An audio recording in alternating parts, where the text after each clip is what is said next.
Welcome, Math 13 students. Tonight, we're going to take a look at a review. We're going to review chapters 1, 2, and 3 in preparation for our exam later this week. Now, I've already got some detail written down to help us on our way. So, chapter 1 really does focus on vocabulary. And some of this vocabulary gets used for the entire semester. I'm not going to focus on the minutiae. I'm going to focus on the big picture stuff. Out of chapter 1, we really get the introduction to the notion of data. It's one of the first definitions in 1.1. Values, things, stuff that we collect in hopes of analyzing objects, populations, and the like. Now, in section 1.1, some of the most important vocabulary words are population, everyone with a shared characteristic, a sample, which is a subcollection from a population, and census. This is where we measure or count all members or objects in a population.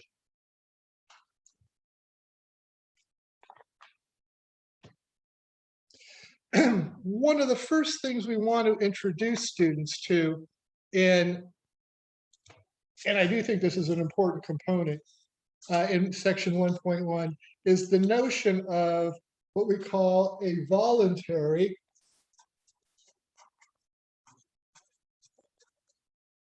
response sample. So, a voluntary response sample. This is where sample items or objects are usually people themselves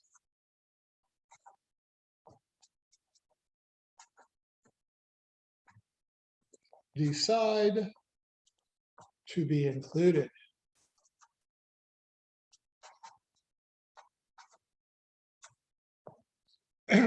This is really an important definition because so much of what passes for statistics in the public realm, if you will, much of it falls under the category of a voluntary response sample. This is where people decide for themselves whether to be included, call in polls, internet surveys, etc. There's other ones out there, but those are some big ones. That's polls, not dollars. There we go. So it's important to realize that voluntary response samples is where people themselves decide to be included. Now, having said all of that, I will say sometimes we do use voluntary response samples if that's the only way we can get data.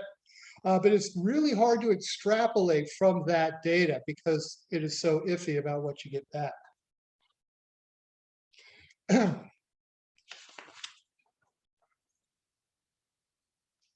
The other thing I like to focus out of the very first section is what we call practical versus statistical significance.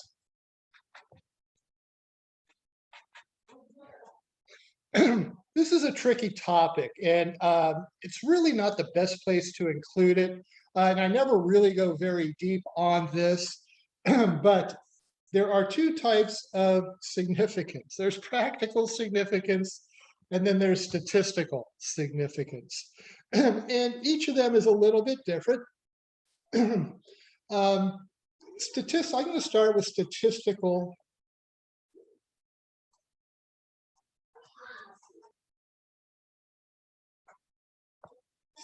significance. Statistical significance is a numeric result based on statistical tools. In fact, we'll use a lot of those tools as we go through the semester, but it's a number at the end of the day. That's all it is. It really has nothing to do with your or my reality. And I'll give you an example of what I mean by that in a minute.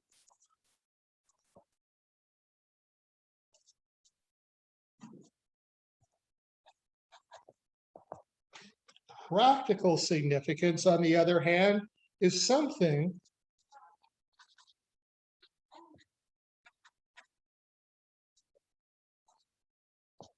that is doable.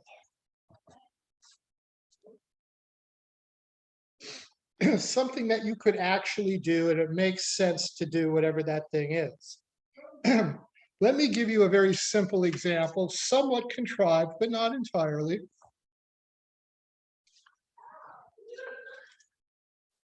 I can't remember the exact figures, but I'm going to be able to get you pretty close here.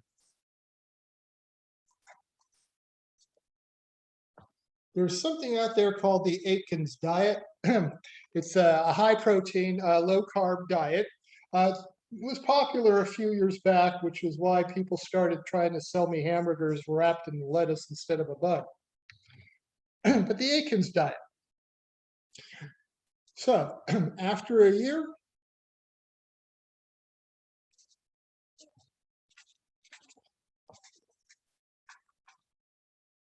average weight loss was about 3 pounds. It was a real effect. On average, people who stayed on the diet for a whole year lost about 3 pounds.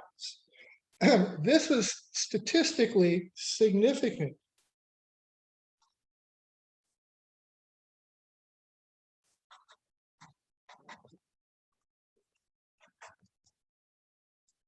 But, well, let's go ahead and consider.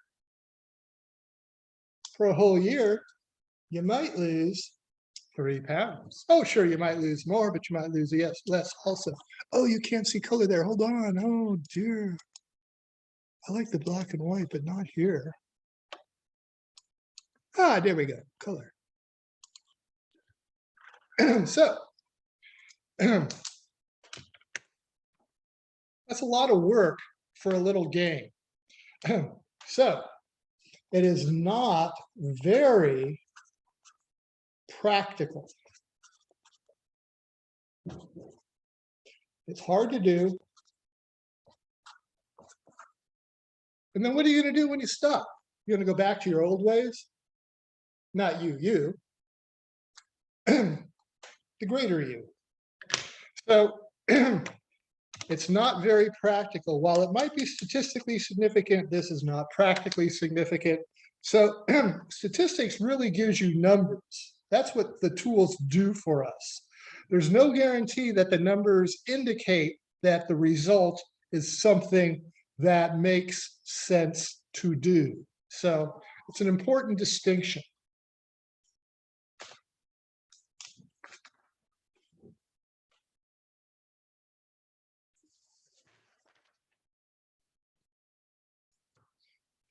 All right, let's talk about section 1.2.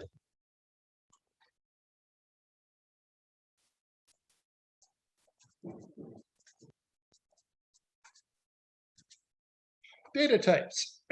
So, data comes in two basic types. It is quantitative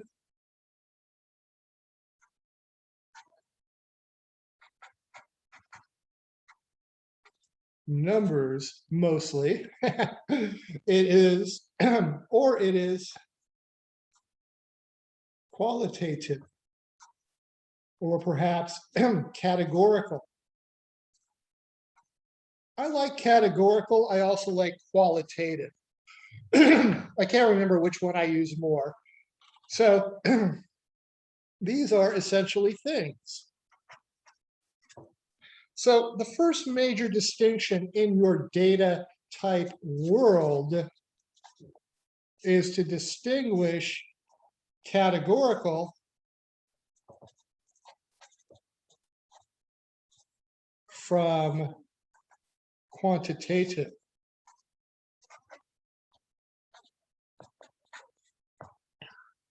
And that's the first main distinction.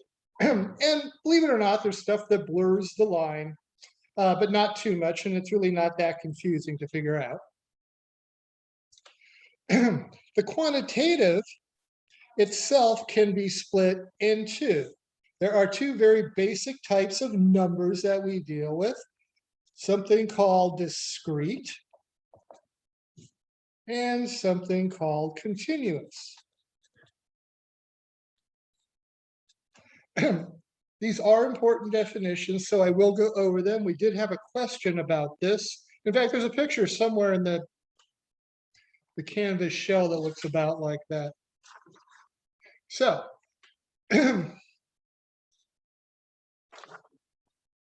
first,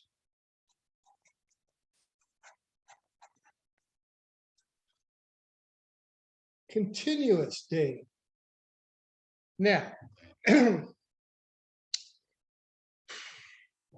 there's a couple of different ways to get students to see this.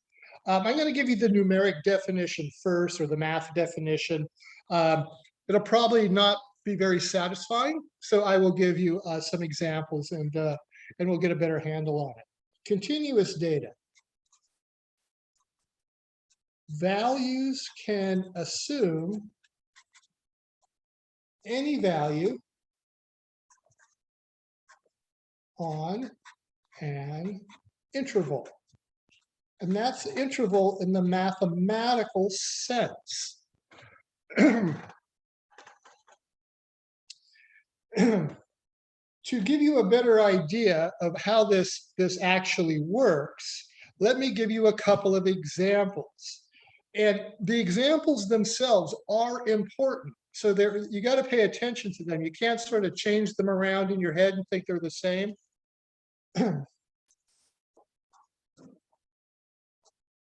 Mercury thermometer.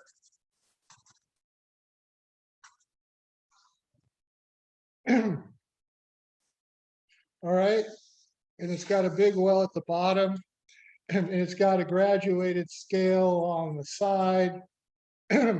And I'll just label the bottom. I'll label that down here cold. I'll label this guy up here hot. And what happens to the mercury? The mercury's down here, and then as it gets warmer, it rises up, and it passes through every value on that scale as it climbs from cold towards hot. It doesn't jump around. It is most definitely not digital. Okay? Not digital. This is what I mean about not putting your own spin on things. Most thermometers we see today are digital. Now, these are the old-fashioned kind. The kind you used to have to stick under your tongue for 10 minutes, or perhaps stick somewhere else in the olden days. So the mercury thermometer is what? Ooh. Analog clock is another one. All right. As the clock moves from 1 p.m. to 3 p.m., it sweeps out every piece of this circumference of the circle that's followed by that large hand on the clock. Notice I said analog clock. I said mercury thermometer. Your analog clock is also, guess what? Not digital. Continuous value. That's what a continuous value does. Now,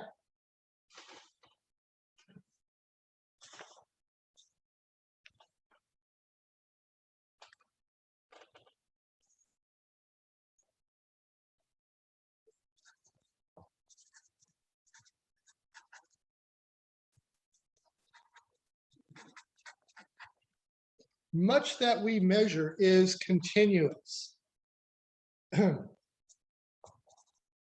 Time, weight, height, which just is another form of distance, area. Oh, what else? A lot of what we measure, area, time, weight, height, distance, area. These are the kind of things that are continuous. Almost any physical quantity you can think of that we measure is continuous. Not all, but gosh darn near all. Pretty much everything we encounter on a daily basis. Velocity, force.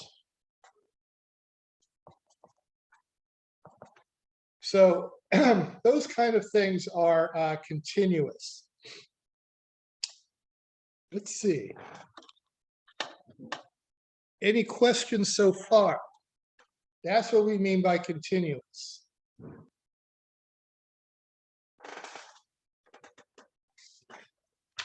Now let's talk about discrete. This is more confusing for students.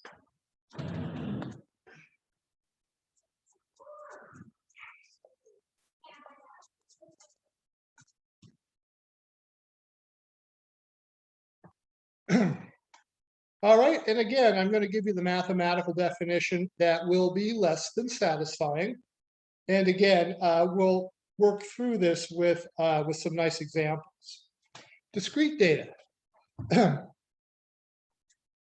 Only a finite number of values or a countable number.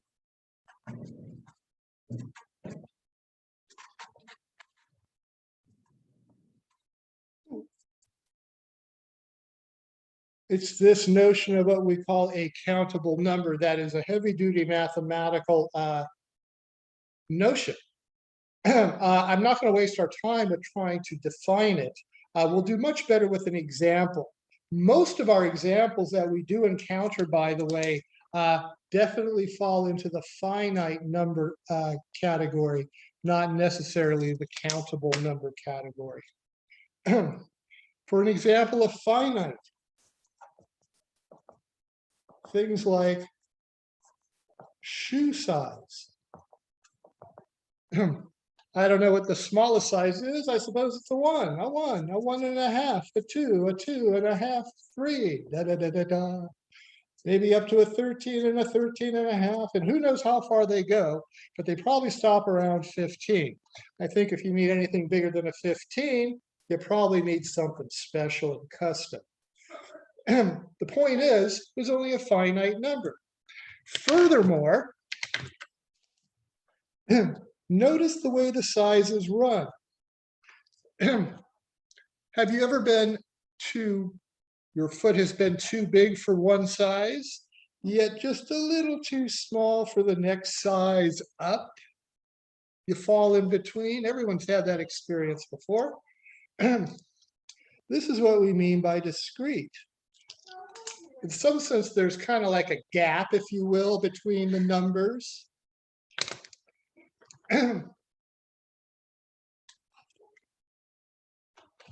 Let me give you another one that is not necessarily finite, but countable if you had the right kind of thermometer.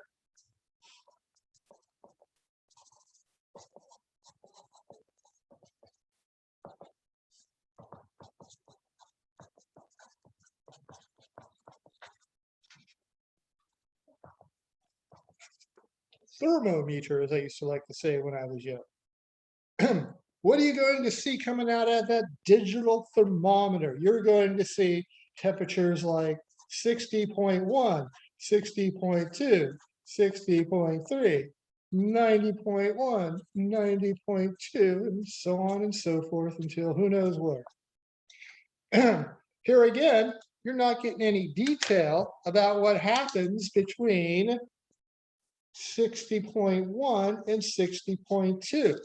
Your digital thermometer can't handle hundredths of a degree. It can handle tenths of a degree, but not hundredths. By the way, that also works for a digital clock.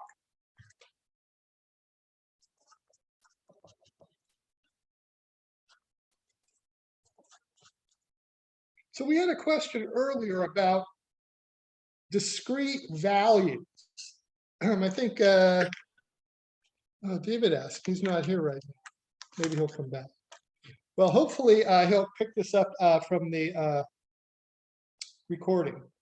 And so we had a question about the discrete data, continuous versus discrete. Now, let me tell you what is not covered in 1.2. There is no material really presented on it. I do not cover it on quizzes or exams. Yeah, sometimes a homework problem creeps in, but I don't usually use this. So there is no what we call levels of measurement.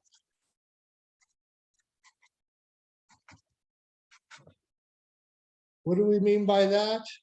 There's another way to organize data, but I won't discuss it. You can read about it. There's 4 levels. They're called nominal, ordinal, interval, and ratio. So I don't really cover these. They are interesting and they really do have a place, but things are detailed enough as it is. This is our first introduction. So I don't really ask any questions about those at all. But they do bring up the notion that I wish to share, where you've got to be a bit careful about data types. Are all numbers quantitative? And the answer is no. It really depends on context. For example,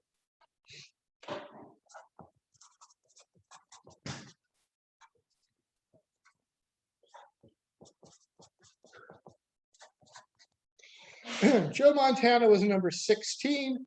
Jerry Rice was number 81. 81 minus 16 equals what? Well, it's equal to something. Let's see, 71 and another 65.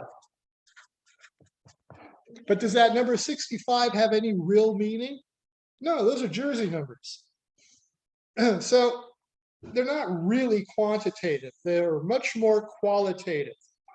The 16, that's really a name. 81, just as good as a name. I mean, if you say, hey, number 81 on the Niners, what are you going to do? What are you going to say? So there you go. So not every value that looks like a number works like a number. Honestly, I try to stay away from tricky questions, but it's something to keep in mind.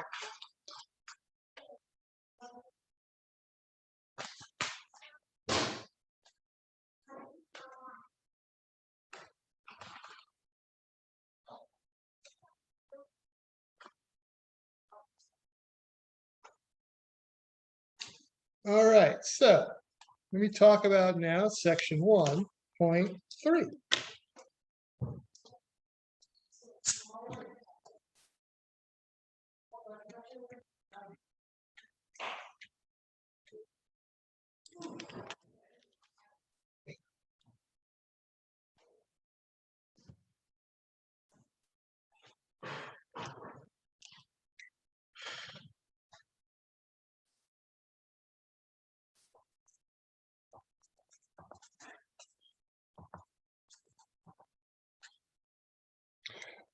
All right, let's go ahead and talk about sample data.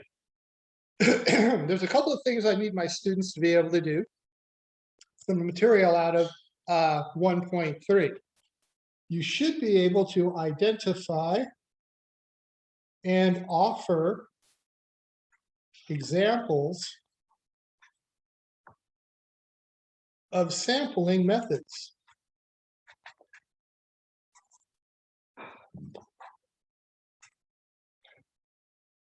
There's not that many of them.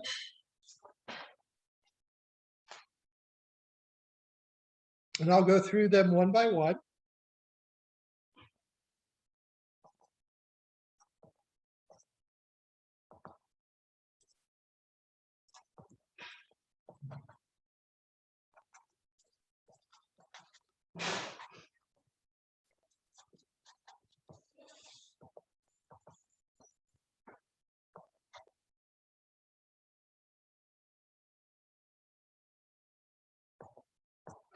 So for the systematic sampling, we pick a random starting point and we select every kth object.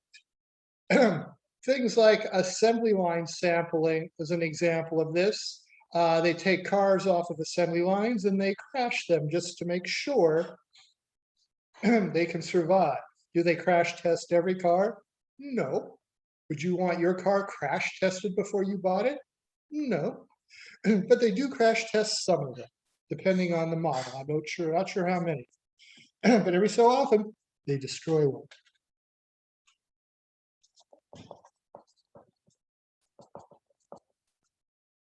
Stratified sampling. Divide your population into subgroups.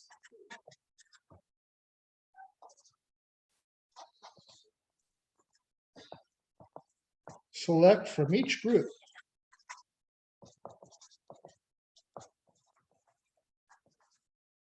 Should be a random selection, but we're going to select from each group.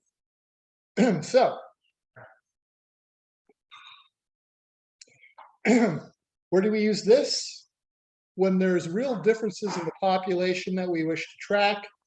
For example, anytime we report data here at Hartnell to either the state or our accrediting body or the federal government, we have to what we call disaggregate the data. So we have to split it up, sometimes on gender lines, sometimes on ethnicity, sometimes on age, any number of different ways. You got to chop it up. And so stratified, you got some subgroups in that population, you select from each group. They don't even have to have the same size of samples.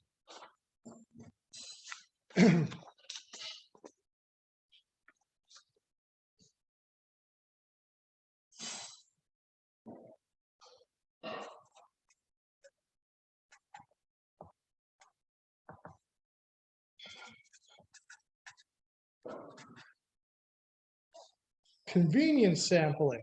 Yeah, it names everything, isn't it?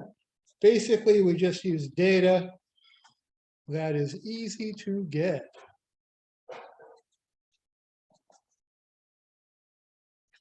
A very common example are those internet polls or internet surveys, anything calling in, mail-in surveys, anything you can do to get the hands on the data that you might want. Convenience sampling. By the way, if it sounds bad, that's because it is bad.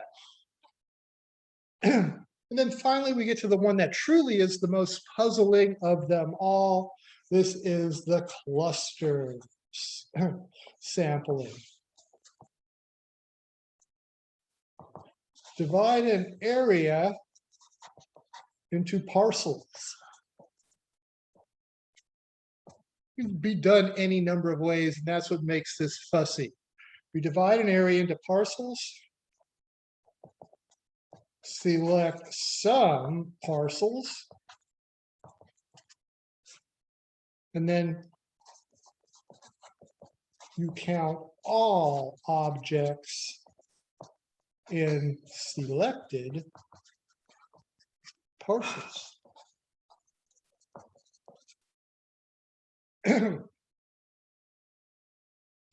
So cluster sampling, it truly is, there's a lot of baggage. This is the one that's way more wordy, I think, than any of the others.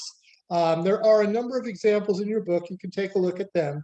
But the one that I always go back to in this COVID day and age is randomly selecting buildings in a big city and then seeing how many people in those buildings actually are vaccinated, or at least say they are vaccinated.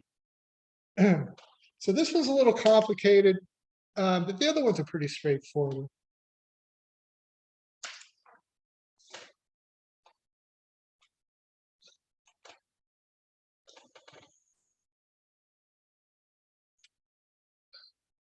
Let's talk a little bit about types of studies. There are a number of different types of studies that we do.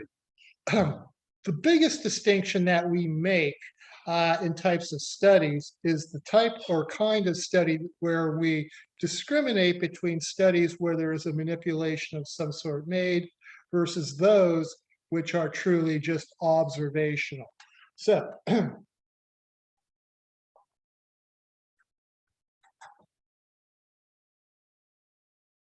In an experiment, there is some sort of manipulation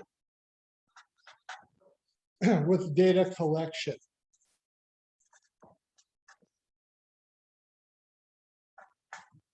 So an experimental study or an experiment, you've got to really mess around with something.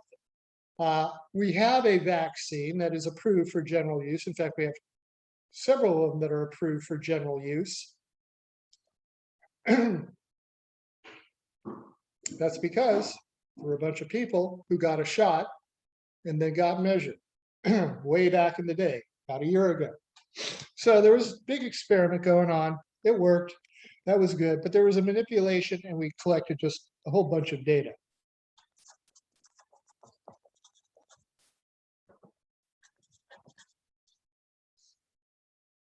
The observational study is basically we just collect data. That can be done any number of ways. It can be done through measurements, interviews, and perhaps other ways too. I'll keep the list short.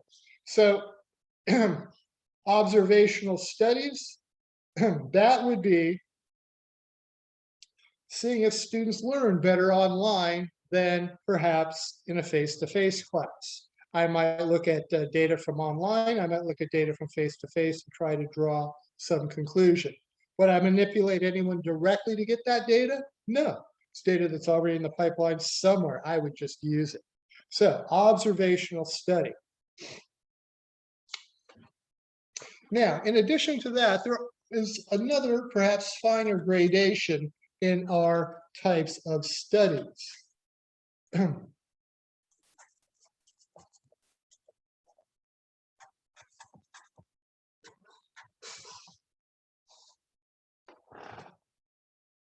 Cross-sectional study. That's the first type I want to mention. Data is gathered at a single point in time. Perhaps I wish to look at final exam scores for last semester. That data was gathered at a single point in time, and that would be all I would use.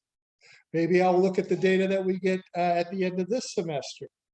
Those finals, I'll gather that data at a single point in time.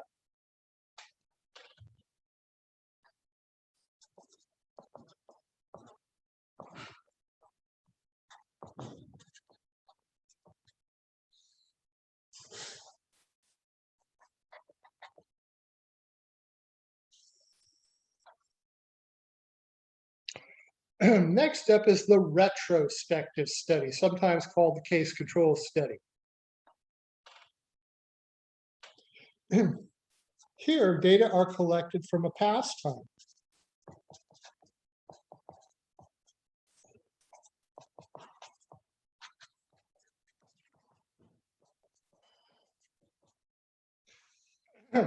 They can be interviews, they can be numbers, so values perhaps, or interviews, records. All these are examples of retrospective studies. If you take for a tree and take a look at tree rings, you try to determine past climate change. That would be an example of a retrospective study. If you looked at, let's see, if you looked at death records from 1818, trying to study that Spanish flu you might hear about every once in a while, that would be a retrospective study. Prospective.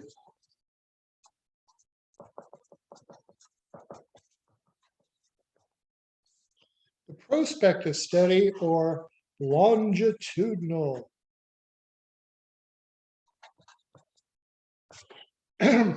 I tend to use prospect. Well, I don't know which one I use more. I think I use prospective more than longitudinal. So here, data are collected in the future.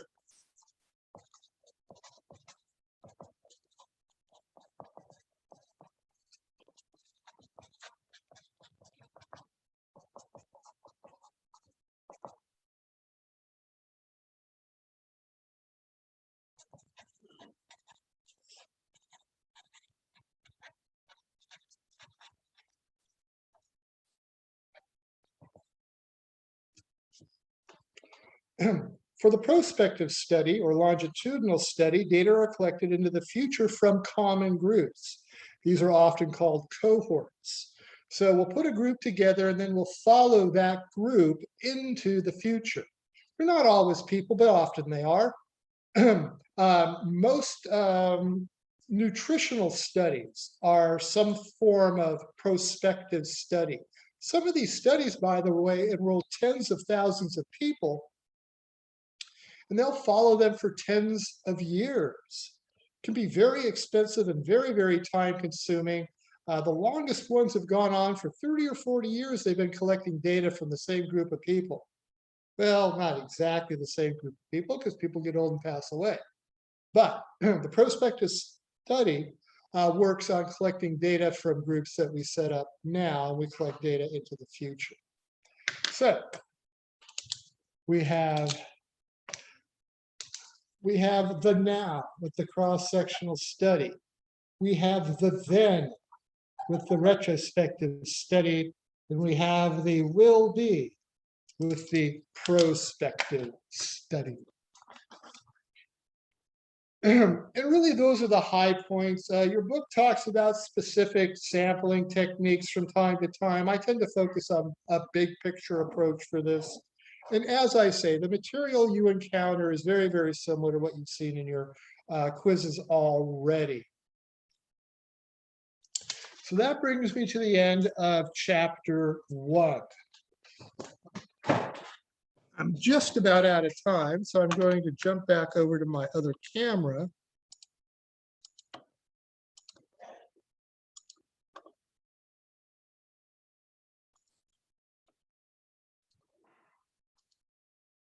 There we go. All right. So, are there any questions? I have a question. Yeah. So I was trying to look for the recorded lectures, but I can't seem to find them. All right. Stay right where you are. Let me share my screen. Hold on, let me find them first.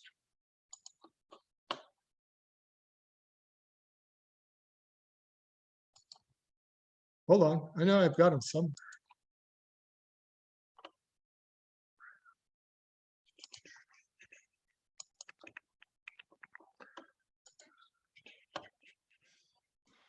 Oh, they're in about the same place in all of my classes.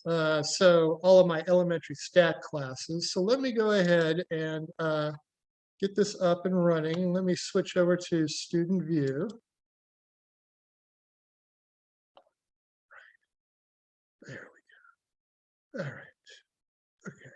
Okay. So let me find you guys again. There you are. Hi. All right. Let me share my screen. Come with me to the land of Canvas.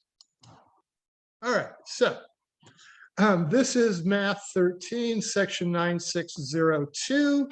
This is the same screen you'll see for 9606. And if you're in 1103, you'll see this and a bit more. So if I take a look at this, I have chapter 1 office hour videos, chapter 2 office hour videos, chapter 3 office hour videos. Now, let me just double check everything. Let me leave my student view. Let me take a look at 1103.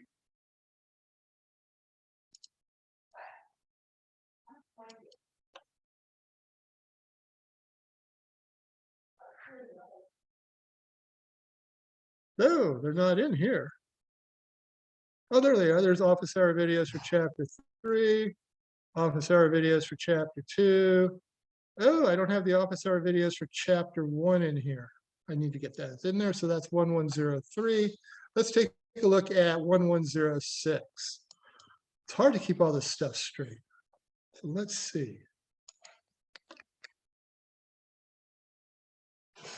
Office hour videos there for 1, for 2, for 3. So it looks like I got to get them in for office hours videos number 1 for 1103. So does that help? Did you see that? Yeah, I'm currently on it. I just found it. Thank you. Okay, good. Yeah, honestly, it's can be a little bit confusing. One of the things I'd like to do is just to make that whole module page a bit more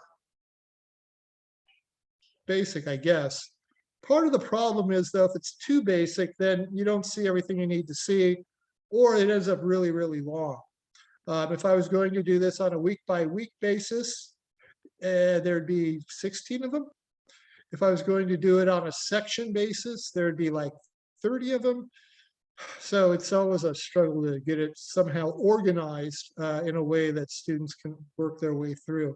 And by the way, if people don't see something, they need to reach out for me, or I will ask that you reach out to me, because that's the only way I'm honestly going to know. Otherwise, I just go right over my head. I look at it and go, oh, it looks fine to me, man. Other questions? All right, I'll do some more of this tomorrow.